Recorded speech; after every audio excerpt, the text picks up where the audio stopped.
삼성선물의 정미영 센터장 모셨습니다. 안녕하세요. 안녕하십니까? 네, QE3가 나오기 전까지 사실 달러화 가치 많이 하락을 했고 지금도 다소 지금 하락권에서 움직이고 있는 상황입니다. 네. 앞으로 어느 정도의 약세가 이어질 것으로 먼저 전망을 하세요? 일단 지금 QE3 발표가 되기 이전부터 달러가 7월 말부터 상당히 하락세를 탔고 있다라는 게 일단은 지금 더 큰 트렌드인 것 같습니다. 그래서 향후 QE3에 따른 달러화 약세가 얼마 정도 진행될지는 이제부터 좀 가늠을 해봐야 되는 그런 문제인 것 같고요. 네. 사실 달러 가치는 지난 7월 말에 이제 드라기 총재가 유로존을 지키기 위해서는 어떤 조치라도 할 것이다라는 발언 이후로 안전자산에 대한 선호 심리가 퇴색하기 시작을 했고 그로 인해서 유로존 22 정책 회의까지 무려 그동안 5월 이후에 달러가 상승했던 폭이 한 80% 가까이 반납을 한 상황이었습니다. 네. 여기에 이제 QE3가 더해지면서 5월 초 수준으로 되돌아온 모습이고요. 따라서 통화별로 등락률을 지난 유로존 위기가 발발했던 5월 초 이후로 한번 비교를 해보면은 통화별로 이제 선호도가 좀 뚜렷하게 나타나는 모습인데요. 엔화나 원화, 호주 달러, 캐나다 달러 등은 달러에 대해서 이미 가치가 상승한 그런 상황인 반면에 유로화는 이제 한 1% 정도 남은 상황이고요. 브릭스 국가 중심으로 해서는 여전히 달러에 대해서 낙폭이 큰 그런 모습을 유지를 하고 있습니다. 일단 뭐 양적 완화를 하게 되면 기본적으로 달러 유동성을 푸는 조치이기 때문에 달러화 약세로 가는 거는 좀 명확관한 사실인 것 같습니다. 다음 차트 통해서 그 향후 Q3의 환율 영향력을 한번 좀 점검을 해보도록 하겠습니다. 일단 지금 그 과거 1차, 2차 양적 완화 당시에 달러 지수와 그다음에 주가 지수 S&P 기준으로 한번 등락률을 비교를 해봤습니다. 1차 미국 양적 완화 시작된 이후로 달러 가치가 한 18% 정도 빠졌습니다. 그럼 2차 양적 완화 당시도 달러가 한 13% 정도 가치가 떨어졌기 때문에 지금 시점에서 지금 달러 지수가 좀 추가적으로 만약에 그 폭만큼 하락한다고 하면은 좀 전저점 수준까지 갈 수 있는 그런 레벨이라고 볼 수 있을 것 같은데요.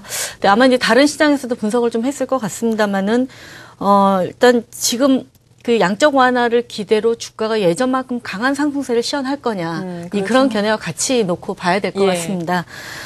지금 이제 과거와는 달라진 게 현재로서는 유로존도 양적 완화 기조를 적극적으로 병행을 하고 있다는 점이 가장 큰 차이점이 아닌가라고 생각이 되고요. 두 번째로는 미국 경기가 상대적으로 양호하다라는 점. 그다음에 인플레 기대 심리가 상당히 높아지고 있는데 이제 그런 인플레 기대 심리가 높아지게 되면 여전히 세계 경기가 부진한 가운데 인플레 심리가 높아지면서 양적 완화의 경기 부양 효과가 이전보다 반감이 될 수 있다라는 그런 부분들을 생각을 해보면은 양적 완화에도 불구하고 그 위험자산 선호가 예전만큼 강하게 진행되기 좀 어렵다라는 데 무게가 실릴 것 같고요. 그런 점들을 감안을 하면은 달러화 약세도 이전보다는 좀 그 약세 폭이 좀 줄어들 가능성이 좀 크지 않느냐 이렇게 예상을 하고 있습니다. 네, 예전에 QE1이 실행됐을 당시, QE2가 실행됐을 당시보다는 달러화 약세의 그 비율이 크게 나타나지 않을 수는 있겠지만 그래도 말씀하신 것처럼 드라기 총재가 발언을 한 이후에 달러화 약세 기조가 지금 이어지고 있는 만큼 많은 또 주변국들에서는 좀 긴장을 하고 있는 상황이에요. 환율 전쟁이 또 발발하지는 않을까라고 우려가 되고 있고 이미 또 주변국들 사이에서는 주요국들 사이에서는 불협 화음이 이어지고 있지 않습니까? 네.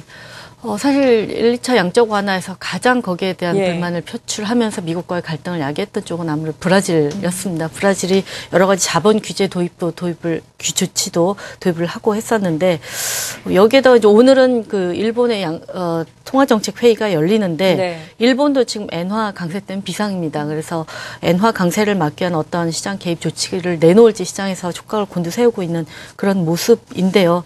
결국 이제 환율 전쟁 용어는 그 2009년 양적 완화 이후로 계속해서 시장에서 언급은 되어 왔었습니다만은 굉장히 시장에서 심각성을 제기하는 것만큼 어떤 갈등이 완전 표면되면서 문제가 됐던 적은 사실은 좀 없지 않았느냐 이렇게 평가를 해볼 수가 있을 것 같고요.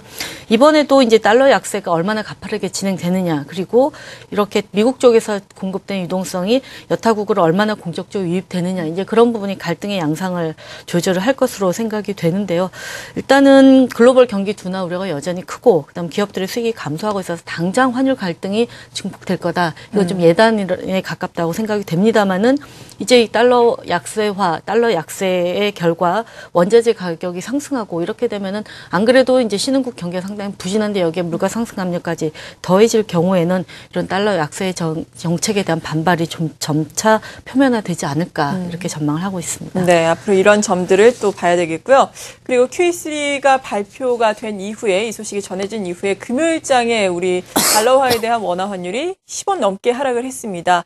이후에는 다소 이쪽에서 좀 횡보를 하고 있는 양상인데 원화 환율의 흐름은 앞으로 어떻게 봐야 될까요? 네, 지금 양적 완화 단행된 이후로 좀 가장 그 절상이 빠르게 진행된 통화 중에 하나입니다. 원화가. 뭐 그동안 박스권에 갇혀 있다가 이 박스권 하단을 뚫게 되는 결정적인 계기가 QE3로 작용했다라고 봐야 될 것 같고요. 지금 뭐 연저점에 바짝 다가선 상태인데 아무래도 여기에는 S&P의 국가 신용등급 상향 재료까지 좀 맞물린 측면이 있고요. 그다음 외국인이 안 그래도 최근에 유로존 위기에도 원화가 상당히 견조한 모습을 보였던 가장 큰 이유가 다른 나라보다 재정 여건이나 어떤 경상수지 흑자나 이런 부분이 상당히 견실하다라는 부분이었습니다. 네. 그런 것 때문에 이제 외국인들도 한국 채권에 대한 선호가 높았는데 오히려 최근에는 양적 완화 이후 외국인 주식 자금이 공격적으로 유입될 뿐만 아니라 채권 쪽에서도 한국 채권에 대한 수요는 지속적으로 나타나면서 주식과 채권 양쪽에서 했던 달러 공급 재료가 환율에 하락 압력을 가하고 있는 그런 상황입니다. 그래서 일단 뭐 이런 재료들 자체로 인해서 원화에 대한 추가적인 하락 압력, 연저점 뿐만 아니라 지금 차트에서 보시면은 최근에 한 1140원, 50원 그 선이 좀 강하게 막힌 이후에 이평선을 모두 하회하고 있는 모습이기 때문에 일단 연저점 다음에 1,100원, 빅피겨인 1,100원에 대한 테스트 심리는 앞으로도 좀 계속 이어질 가능성이 높을 것이라고 생각이 됩니다. 다만 이제 글로벌 경기가 어렵다 보니까 우리나라 수출도 지금 감소세를 이어가고 있고요. 미국이 양적 완화를 하면서 중국이 통화 완화에 좀 소극적이 될 가능성이 있습니다. 이런 부분들이 좀 주가 쪽의 반응을 통해서 원화 강세에는 좀 다소 좀 원화 강세를 약화시키는 그런 요인으로 작용할 소지가 있기 때문에 일단은 1,100원 정도까지는 시도를 해보겠지만 시장이 그 이후의 흐름은 좀 상당히 조심스럽게 타진할 가능성이 높다고 생각이 됩니다. 네, 1,110원대뿐만 아니라 1,100원대의 테스트까지 할 수가 있다라고 말씀해 주셨습니다. 이렇게 달러화에 대한 원화 환율이 또 1,110원대 연저점 수준까지 내려오면서 어제는 또 당국의 개입 추적 물량이 좀 나왔다라는 소식도 있었어요. 당국의 개입과 관련해서는 어떤 생각 가지고 계세요? 금융위기 이후에 당국의 개입 패턴은 굉장히 많이 바뀌었습니다. 예전에는 굉장히 시장의 모습을 드러내는 걸 좋아했다면 그 이후로는 전략적으로 시장의 모습을 드러내는 걸 최소화하면서 어떤 시장 심리를 안정화시키는 데 좀 주력을 하고 있고요. 아마 당분간 환율이 그렇게 좀 빠지더라도 정부 쪽에서 구두 개입이 강하게 나올 가능성은 높지 않다라고 봅니다.